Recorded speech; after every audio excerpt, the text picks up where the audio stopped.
Hi, I'm Mark Madison, the historian for the Fish and Wildlife Service at the National Conservation Training Center. And today we have another historian joining me. We're very fortunate to have Jim Rice join us. He is the Walter S. Dickson Professor of History at Tufts University and chair of the History Department. And he's going to talk about a book that has extreme local interest for us here. It's called Nature and History in the Potomac Country, From Hunters-Gatherers to the Age of Jefferson. So Jim, thanks so much for coming out to talk about your book. Thank you for having me. It's great to have you out here, and you open up in the introduction saying this is going to be an environmental history of the Potomac Country, and some people may not be familiar with the field. What does it mean to be an environmental history? Well, environmental historians are interested in the relationships between humans and non-human nature over time. And of course, people in lots of academic disciplines are interested in that. Yeah. People in natural history don't completely ignore people. Cultural, people in cultural ecology, housed in anthropology departments do, and so forth. But history was really not well known for its attention to forces at work beyond human will, human volition, until really the 1970s. There were exceptions. There's a backstory there, but as a field, environmental history really blossomed in the 1970s. And if you're thinking this might have something to do with the Cuyahoga River burning and the establishment of the EPA and so forth, you would be right. Certainly, historians, like anyone else in the world, have things appear on their radar when they're really relevant. And the historical profession had been founded at a time when there was a lot of confidence in Western societies in mankind's ability to conquer nature, to transcend nature, and so forth. But by the 1970s, people were, of course, giving that another thought and really better understanding that a sustainable future for humanity depended on thinking more seriously and responsibly about their relationship with the rest of nature. And so historians, of course, were part of this movement. So in the 1970s, the American Society for Environmental History was founded, and academic chairs started to be established and so forth. And it's been a real growth field for about 40 years. It's not a completely united field. There are people who, for example, are essentially art historians and who are looking at 19th century landscape paintings or 18th century needlework. And then there are people who are interested in movements. So people who are interested in, for example, Richard Nixon and the environment, to cite a sort of path-breaking book from 25 years ago. And then there are people like myself who are really materialists at heart, who are very interested in non-human nature as an actor in human affairs. So we're interested in, agriculture, the rise of agriculture. We're interested in how, particular landscapes shape human societies and vice versa, this interplay. And so we are interested in what kind of trees actually are in a watershed and what possibilities that raises or forecloses for human societies. So that's the third kind of environmental history, is this materialist variety. And it comes across quite nicely in the book. What will grow here, and why do people live here and not here? Yeah. Your book, interestingly, for a history book, since most people assume with history we know how the story ends, yours starts out with a question. It does. About habitation. Tell us a little about the hook. It does. I really backed into writing this book, and in fact backed into doing any kind of environmental history. I think I was predisposed to do environmental history. I was raised in California in the 1970s, was a Sierra Club member. I still have my patch on my backpack that says Sierra Club. And so I was predisposed, but that wasn't what I studied. I had written a book manuscript on Greater Pennsylvania, as it's known. So this region of the interior of central Pennsylvania, western Maryland, and the Shenandoah Valley here in Virginia and West Virginia. Yeah. And what I was doing was really looking at the question of how it was that a really diverse society in the 18th century came to be, by the 19th century, pretty homogeneous. In the 18th century, this region was filled up very rapidly with German speakers, who tended to be highly local and speak mutually unintelligible dialects and be from radically different religions that in fact hated each other, and also with Irish and Scots-Irish settlers. And so I knew that in the 18th century there'd been really high crime rates and a lot of strife you could trace in the court records and so forth. And so I wrote this whole book and I submitted it to a press, and the referee in academic journal presses, you have sort of an outside expert who is supposed to be anonymous and will review this manuscript and tell the unvarnished truth about it. And so the referee said, well, it's good, but I don't like the organization. What I had done was organize the chapters thematically. So I was interested again in how this really diverse society became so homogenous. And so I had a chapter on county court days. I had a chapter on Sundays and this sort of thing. And so this external reviewer, he says, well, you need some chronological specificity here. Historians are like that. Yeah. And so I thought, okay, well, I'll go back to when Europeans show up in this greater Pennsylvania area in large numbers, which is really in the second half of the 1730s. And then it just occurred to me, why would it be the 1730s and not the 1630s? Maryland is founded in the 1630s, Virginia in 1607. And I'd lived for a long time in this region, spent a great deal of time in the Piedmont and valleys. I'd taught, for example, in Frederick County, Maryland, for a year, and I knew these roads really well. And so I knew that corn grows really well here. I know the fishing is good, the hunting is good. I understand that there are even deer hunting days right here on the grounds. Exactly. The training center. And you can fish here too. Yeah, exactly. So why would English colonists hesitate to move into the interior? And so, to make a long story short, the short answer to this was that there were native people who had some say in this. And in fact, the interior above the fall line, above today's Washington, D.C., while much used and much traveled, was not home to very many year-round native settlements.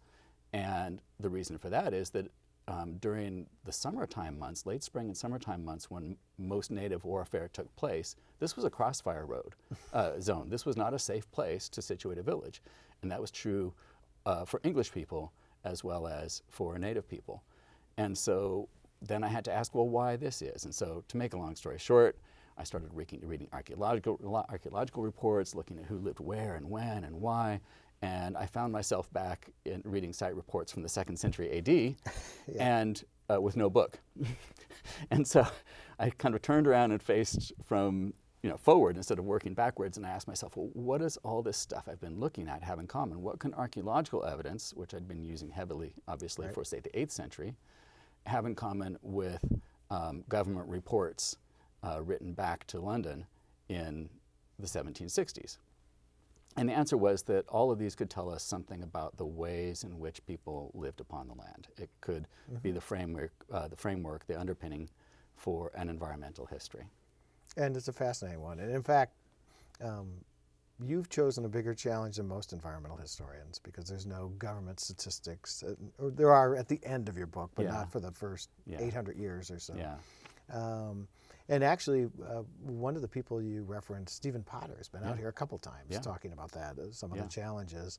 But give us a sense, the book really does this well. Before 1607, what was the native lifestyle here? And of course, you break the Potomac Country into 3 distinct regions too, and maybe tell us if there were different lifestyles in those 3 different areas. Well, they did vary by region, but they also varied over time. And so, the book really gets going in a serious way in about 700 AD, at which point the variations are really highly localized. The title the word hunter-gatherers is in the title, but it could be fisher-gatherers, it could be oyster-gatherers. And, it even depended upon the year, it depended on your gender. And so one of the key points from around 700 AD, before the advent of the widespread adoption of agriculture based on maize, is that hunter-gatherer societies are actually really complex. Archaeologists have a technical term, complexity, but it doesn't, and it refers to actually the way people govern themselves. Yeah. Complexity in a nutshell means hierarchical, but it shouldn't be taken to mean that hunter-gatherer life was not complex. You try it. Yeah. No, I mean just really knowing I try where it every to day at go lunch. and when. Exactly. So in 700 AD, that three-part division between the interior above the fall line, the inner coastal plain where it's tidal but not saline, Right. and the outer coastal plain where it's tidal and saline waters, it didn't mean quite so much.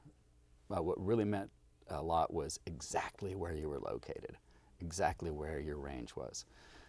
But starting in about 800 AD, you start to get infiltration of maize, a particular variety of maize that had found its way from what is now the American Southwest, that had a shorter growing season, that was suited to shorter growing seasons of the eastern woodlands. And people started to experiment with it. And so then you start to see some variations between these three main regions, because maize, corn does grow better in some settings than in others. It doesn't grow so well on mountaintops. Deer hunting is good there. It doesn't grow quite as well in the outer coastal plain where you have a lot of sandy soils. Actually, the issue there is more the drainage in the soils. So it grows there, but not as well as on the inner coastal plain and the Piedmont. So you start to get this regional separation. And now people don't just leap into agriculture. We know the end of the story, but we shouldn't confuse the end of the story with the beginning of the story. There are good reasons not to commit yourself to too heavily to any one food crop, right? Because what if that fails? There's something called Liebig's Law or Liebig's Law. I can never remember if the I or E comes first. But in a nutshell, it means that what really regulates a population of any species is the food resources at their lowest. And so what this means for humans is that, perhaps relying on maize and related crops like beans and squash on average will give you more calories. You don't eat on average. You need to eat every single year, right? And so a failed crop, the possibility of a failed crop really puts you out on a limb. And so at first, cultivated plants, particularly maize, beans, and squash, are used to diversify native economies in this region, not to simplify them. But there's a bit of a cycle here because these three varieties of crops are really calorie rich. They're not perfect for human nutrition, but used together, they can help to grow a population pretty substantially. And a larger population is a stronger population economically, militarily. And so what happens is that by about 1300, a lot, not all, but a lot of native people in the Chesapeake Bay region, and especially in the Potomac Basin, had really reached the point where they were no longer societies with some agriculture, but were agricultural societies where a lot was built around agriculture, their ceremonies and so forth. And so that was fine and good, except that also in the 1300s, there was a major climactic shift throughout the North Atlantic, what we know now as the Little Ice Age. The Little Ice Age, of course, was not truly an ice age. No. The glaciers did not again descend into Pennsylvania. But what it meant was that on a sporadic basis, growing seasons shortened. And so in many places where people had committed to agriculture, especially in upland areas or areas further north, such as today's western New York, the growing season grew short enough that it created food insecurity and people started to go on the move. And they started to look for new village locations. And very often they looked to this region, where again, corn grows great, the fishing is good, the hunting is good. There are a lot of wetlands, especially below the fall line, where there are important medicinal plants and tubers and so forth that can be used to supplement the diet. And so, but these village locations were already taken.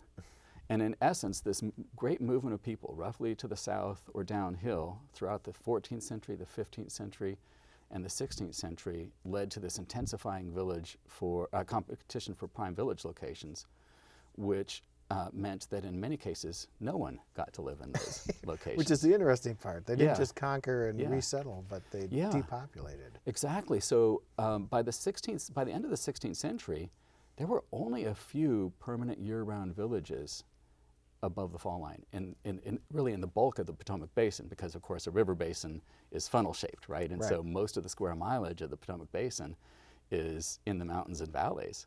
And it was precisely here that there were so few village locations. And in fact, those town locations that there were mostly Susquehannock people who were refugees from the north themselves. Okay.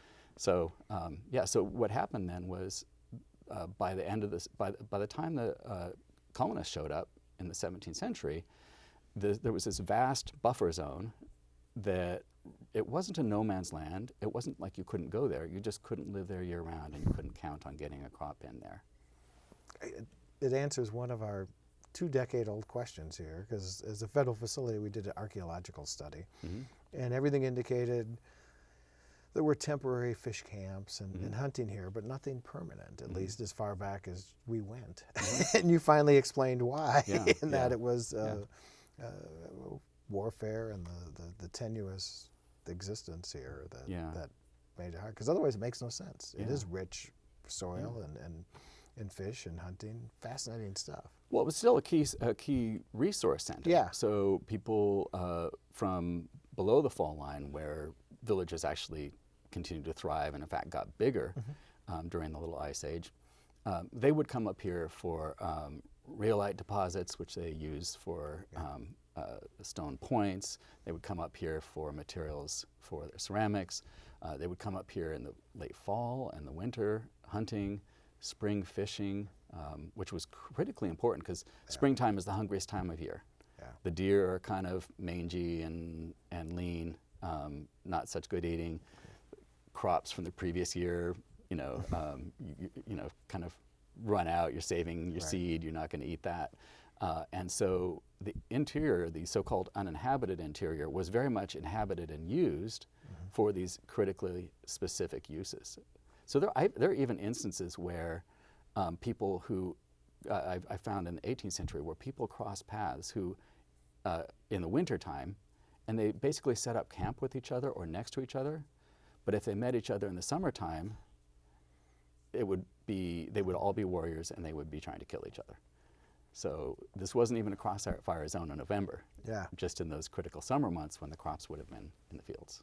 We see that written on the landscape up here. We still have, this part of the Potomac had stone fishing weirs. Yeah. So they're huge and they persisted, and during low water levels, you can still see them. And they're big. They clearly were done to catch a lot of fish. And of course the fish makeup, as you point out in your book, was quite different back in the pre-European settlement time. Yeah. 1607, English settlers come to Jamestown. Surprisingly, things don't change all that much for the first couple of decades. Why is that? Well, and certainly not on the Potomac River. Yeah. They don't even change that quickly in the vicinity of Jamestown. I think, again, people tend to confuse the end of the story with the story itself. And so there are very few Englishmen. We know that in some cases they brought epidemic diseases that native communities had not encountered before. Right. And that was deadly when it happened for native people, but of course Europeans could not have communicated those diseases had they not suffered from them themselves. And so when smallpox came through, or malaria, which was probably brought from multiple locations ranging from the county of Kent in England to West Africa, these affected English colonists as well as native people. Right. And so for a very long time, until about, I would guess about 1638, 1639, just from looking at the censuses, Native Americans outnumbered Europeans in Virginia. And that was true even longer in Maryland. It was true even longer in the Potomac Valley. So part of this was just a matter of population. Part of this was a matter of high death rates even among colonists. So that by the 1650s, there was one point during the English Civil Wars, which had sort of complicated life everywhere English people lived in the 1640s and 1650s, there was one point where there were only a handful more people in the colony of Maryland than had landed Yeah, I was in struck by that, like 1634. less than 200 or so. Exactly, yeah. After all these years, Yeah. After 20 years, the population has grown by something like 70. And so that's not exactly an existential threat to 7,000 people in a paramount chiefdom, a chain of small chieftaincies in what is now Maryland, headed by one paramount chief named the Tyak. There's like 7,000 people within this paramount chiefdom and on the other side of the Potomac River in what is now Virginia, and 200 Englishmen. So it's really kind of, people tend to, I think, jump the gun and exaggerate the ease with which the conquest took place. What changes after the 1650s that switches the demographics? So suddenly the settlers become a greater percentage of the population. Yeah, well, environmental factors figure in here as well. The shock troops for the English are pigs, horses, and cattle, which roam in the woods. Hogs will come home. You just if you feed them once, they'll know where to find the food again. And so they can just browse in the forest for mast. Horses, they can do the same thing. Cattle doing the same thing. But guess what? If your farmstead is within a couple of miles of a native village, surrounded by cornfields, after a while they're going to learn to walk right past these tree crops and go straight for the cornfield. And then this led to strife, this led to violence, and English colonists found a way to blame native people for the invasives they brought over. Exactly, yeah. And so there would be some strife, and then the governor would call out the militia, and there would be a small war, there would be bloodshed. Very often, the actual troops, the militia, attacked not so much native people as their fields. There are a couple of great quotations, well, great sobering quotations, but really telling quotations from the 1620s when an earlier process, when the same process had taken place near Jamestown in Virginia, where Jamestown officials called these harsh visits and feed fights. And so essentially what they would do is attack the cornfields, try to engage the male warriors, militarily, but let the women and children run into the woods because, who does the farming in these native societies? It's actually the women. So, and they're going to have to come back and, plant again the following spring, and it's going to make them vulnerable to English attacks. So, there's a little bit of this, sleight of hand that actually anyone knows who has had, a family vacation with siblings, right? You provoke someone to poke you, and then you say, she poked you, wow. But except that it's actually deadly serious. And the other thing is that eventually, really dreadful diseases did visit native communities. Very often smallpox. It didn't happen right away. Early environmental historians in the 70s and 80s kind of popularized this notion that, English people would show up and basically everybody dies. Everybody dies, right? They could have wandered up and been, completely nice about everything and said, "Oh, we just noticed you have this continent here.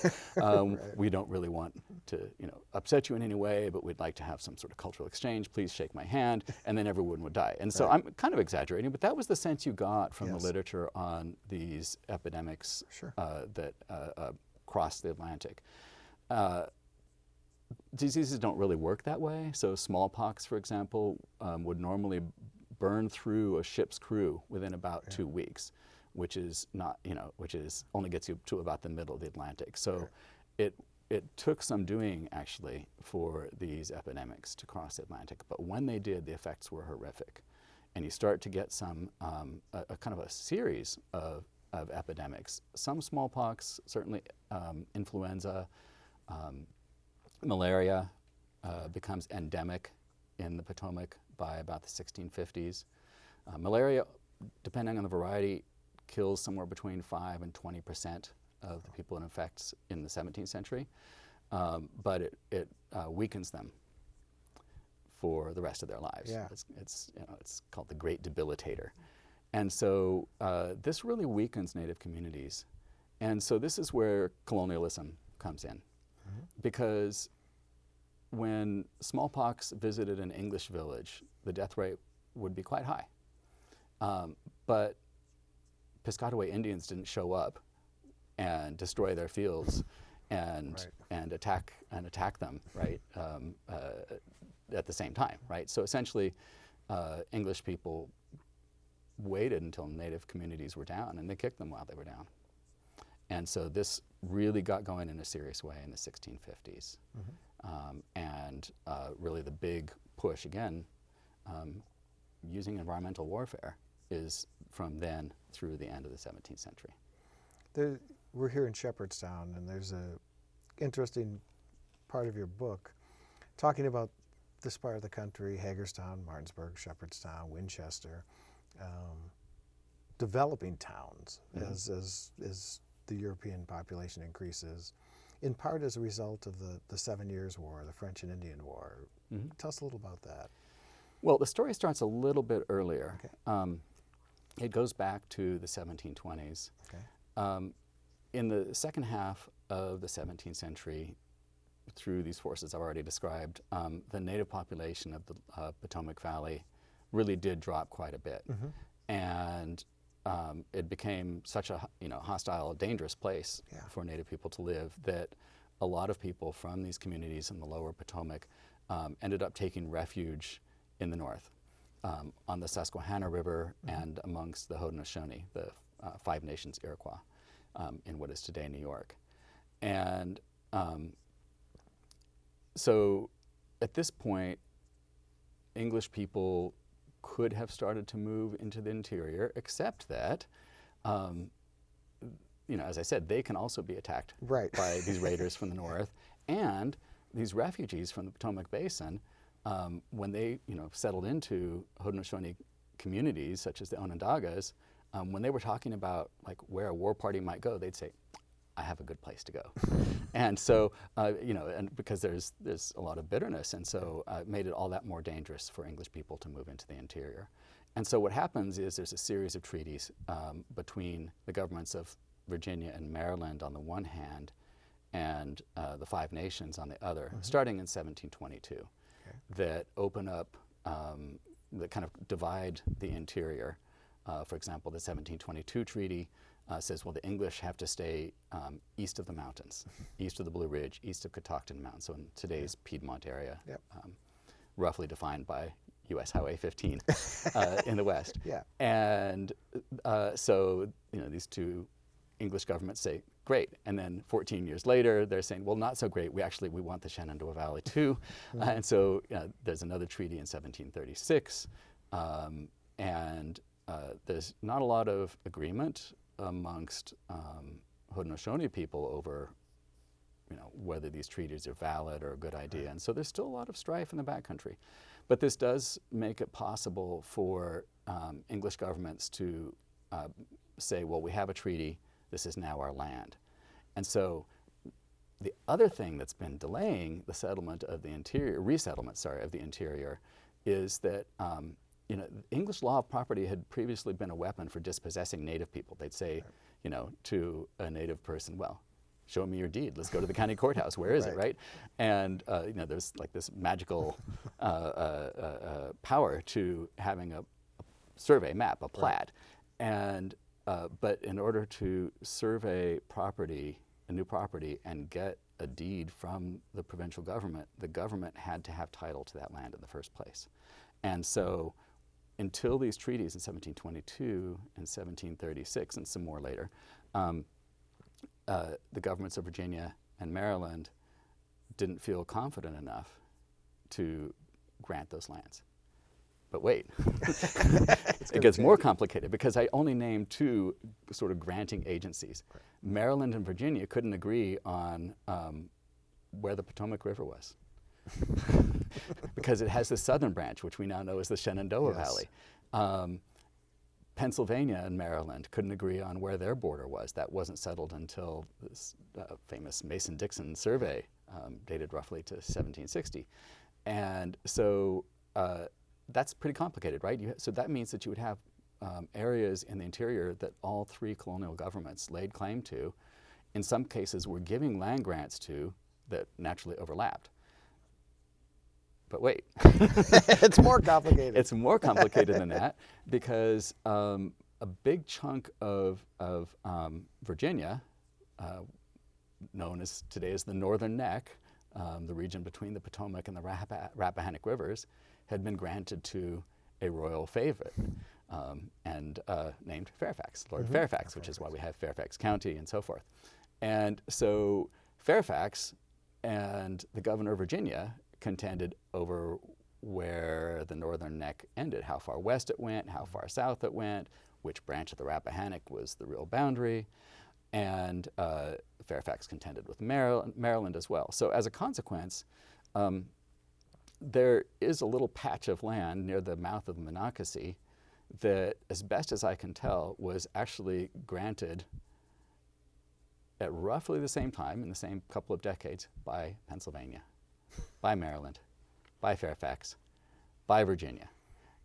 And farmers can't live with that confusion, right? They're investing their whole lives, really, in clearing fields and putting up walls, building barns, and they want to know, do I live in Maryland or do I live in Pennsylvania? Right. And so this confusion really delays for quite a long time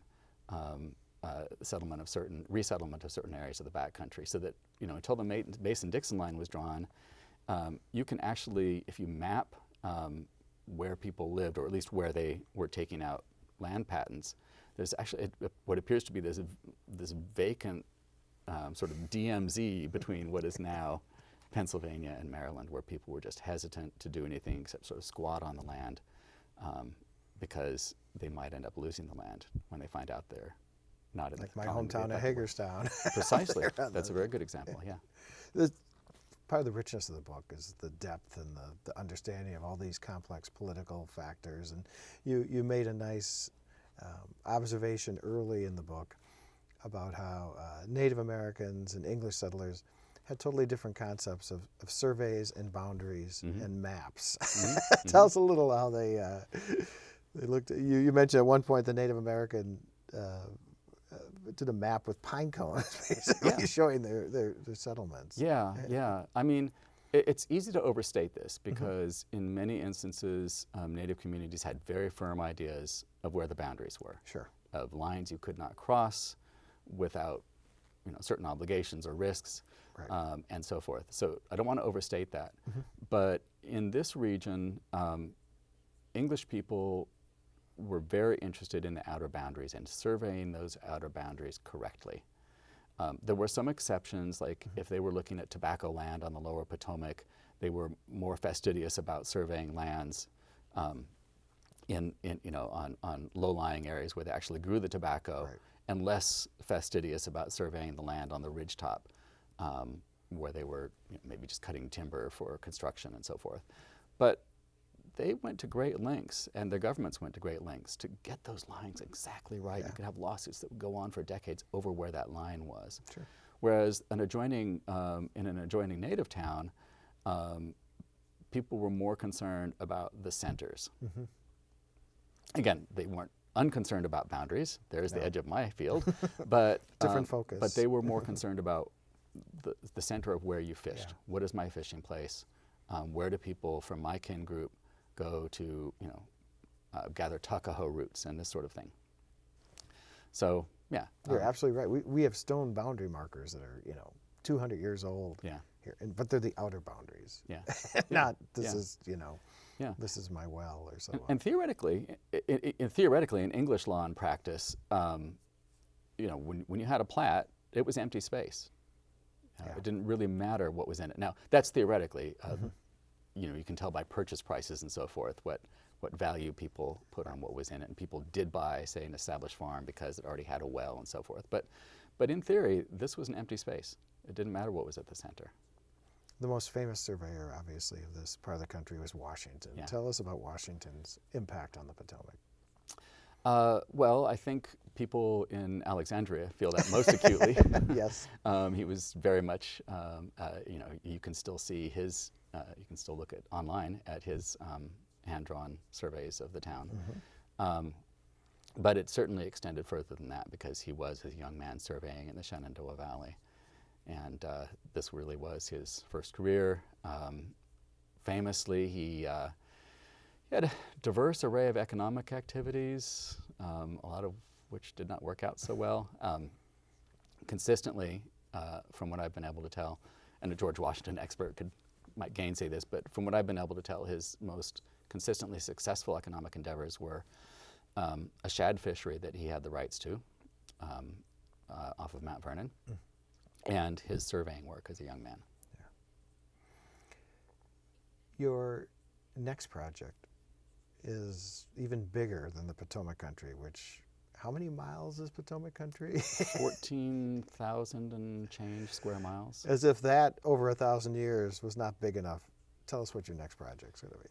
Well, at first I should say that I did a sort of a palate cleanser for a book in between. I really wanted to write on a more intimate scale. Is that Bacon's Rebellion? And so, yeah, and so I wrote a narrative history of Bacon's Rebellion, this civil struggle within Virginia that really tore the colony apart in 1675 and 1677, and really continued to have repercussions for another 20 years. But 20 years compared to 1,000 years, yeah. that's pretty manageable. So, right. So I really did want to be able to be specific and have dialogue and so forth. And so, but yeah, so now I've turned to another book that is really very big picture. I'm working on a title. We don't want to pressure you there, but it's exciting global. It's an environmental history of native North America, from Oaxaca, really from the Mayan Peninsula to the Arctic, and from the first human habitation to the present. And it's going to be shorter actually than my Potomac River book, so it's going to be 90,000 words, which is less than 200 pages. We'll try to get you back for that. But I have to ask you one other question before we let you go and get ready for your talk tonight. You're the chair of the history department at Tufts, so you see a lot of history majors coming through your institution and through Boston in general. What are the job outlooks for history majors? Pretty good, pretty good. There are a lot of people throw around cliches pretty freely about humanities majors, and humanities faculty have answers for a lot of these cliches. They'll tell you that humanities majors, the salary gap, for example, between people with humanities degrees and STEM, science, technology, engineering, mathematics, does narrow the older people get. So humanities degrees prepare you for your second, third, and fourth career. Humanities faculty and advocates will also tell you that the movement, famously, people have left the philosophy major, the English major, the French major for other majors. Well, they're not going into STEM disciplines. They're actually going into psychology. They're going into econ. They're going into the social sciences. And, just purely on a career basis and dollars and cents basis, the gap between people in the social sciences and the humanities is not that great to start with. Right. And it too tends to narrow. So that's what they'll tell you.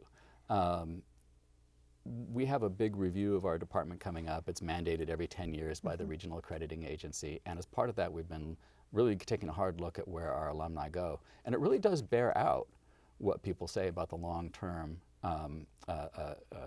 career and other paths that people take with their history majors. So. It's not exactly anecdotal. We're being as exhaustive as possible. Yeah. There is a bias here against people who don't want to be found. Right. So we're not really finding I don't know if we have criminals amongst our graduates, Sure. They're laying low. But we're finding a surprising number of MDs that were that majored in history at Tufts. We're finding naturally that, a lot of people go into academia, but a lot of people go into nonprofits, NGOs. We found a couple of documentary filmmakers, and we've found I don't know, just some surprises. And that's the thing about humanities majors. They really do prepare you to be adaptable, to be flexible, to really bear down and learn a lot about something very quickly, to be very proactive and training yourself and retraining yourself. So, you know, some people have taken paths that I would not have anticipated. I wouldn't tell parents that your kid is going to get a history major at Tufts and, as I recently discovered, become co-CEO of Warby Parker. Can't guarantee that. Yeah, there are only two if it's a co-CEO. Yeah. And then, you know, I also discovered in digging around recently that Tufts history major from, I guess, the 90s is now the host for Turner Classic Movies. Again, send your kid to Tufts. We can't guarantee Right. that particular job, but we can guarantee that you'll have people who have earned a real education. That's not, it can be a narrow technical education depending on what research path a student takes, but it doesn't have to be. You know, they will be good generalists. They'll be inquisitive. They'll be able to read a mountain of books very quickly. Yeah. They'll be able to communicate well. Well, I think we have two historians here that have had a rich and fulfilling careers since they got their history degree. So it's nice to end on that positive note. So Jim, thank you so much for coming out here. Thanks for your wonderful book on the history and environmental history of the Potomac Country. And we're very much looking forward to your talk tonight. Okay, thanks again for having me. And thank you for tuning in.